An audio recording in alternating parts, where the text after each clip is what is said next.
Pause ko. Ganon. Mag-hi ka na, baby. Hi, everyone.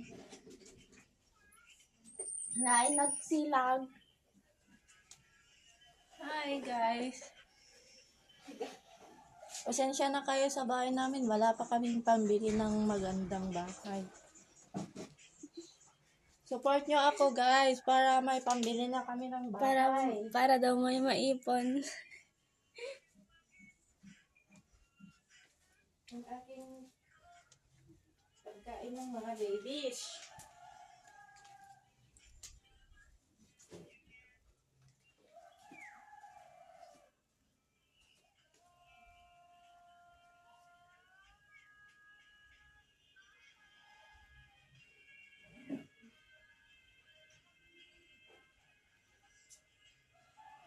So ngayon guys, nakikitira lang kami sa aking tito dahil wala pa kaming sariling bahay.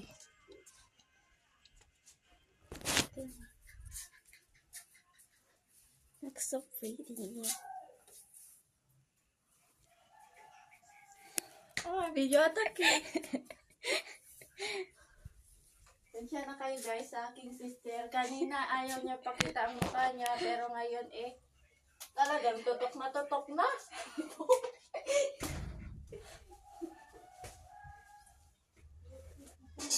Tensya na kayo guys sa dati at titi ko. Yung sister ko. May star pa ang mukha.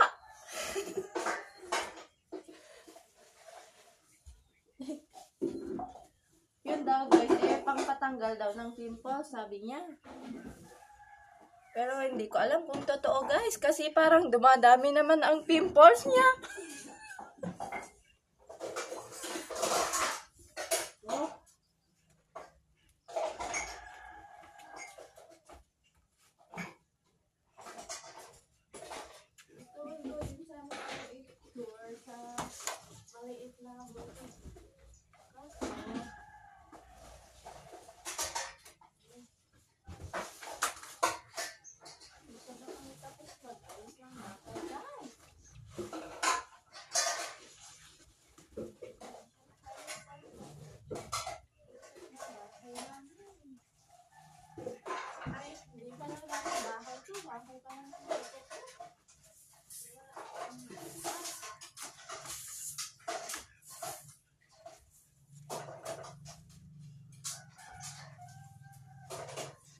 Pasalamat ako sa aking tito dahil pinatira pa rin kami sa bahay niya.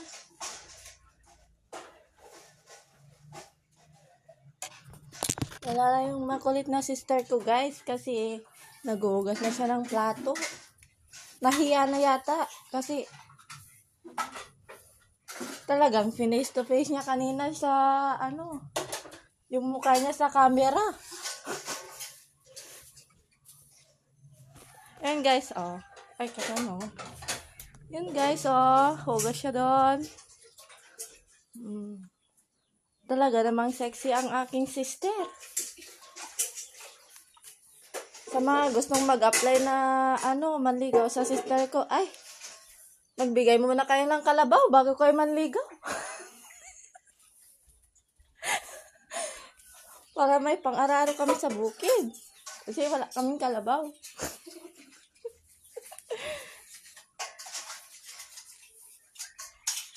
Yan guys, oh. Ang aking sister. Sipag. Masipag yan guys. Sa mga gustong manligaw, ay maghanda-handa na kayo ng kalabaw, baboy. Ayaw namin ng bulaklak kasi wala kami napapala doon. Yung kalabaw ay napakinabangan pa namin kasi pag-aralan namin ng bukid. Daw guys, amuhin mo lang doon. Yan gusto, itong sister ko guys, practical. Mas gusto niya na yung flowers na pera kaysa sa bulaklak.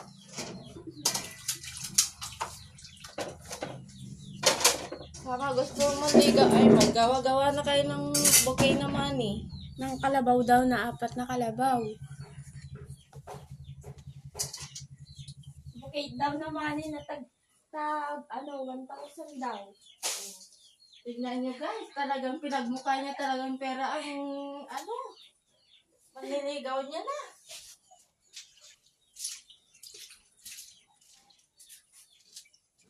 Ay, paano may manligaw sa kanya pag ganyan guys? Ang mahal naman doon ano niya, sa kalabaw.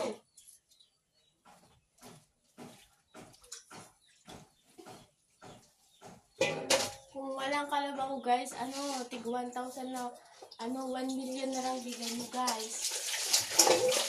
Kasi pag ano guys, bibili kayo pa ng kalabaw, di magkano yung kalabaw? Bibili ka lang. Wala ko sa inyo guys, magbigay na lang kayo isang baboy para may alagaan kami. Yung kunin nyo na, yung babae, ganun. Para dumami, oh. Pag mananganak yun, oh, may gagamitin pa kayo pag kinasal kayo. Sensya na kayo guys kasi wala pa kaming sariling bahay. Ngayon, nakikita lang kami sa bahay ng aking tito kasi wala pa kaming pera pang pabahay. So, mamaya guys, pakita ko sa inyo kung anong uulamin namin.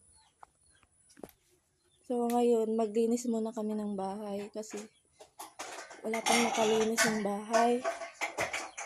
Ayun guys, pakita ko naman yung aking cousin kanina na talagang sobrang yung ngiti niya para makita lang yung brace niya. Andun guys, oh, yung grabe yung ngiti niya kanina. Pakita niya naman yung brace niya guys. Ganda guys, no? Tita! Kahit nakahiga pala, nagbubudot. Ay!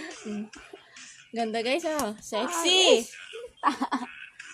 Ayun kami. Nahiya naman daw siya guys. Pero kanina ngiti-ngiti siya para makita lang ang brace niya. Bye guys. Mamaya ulit. Papakita ko sa inyo kung anong ulam namin na mahihirap.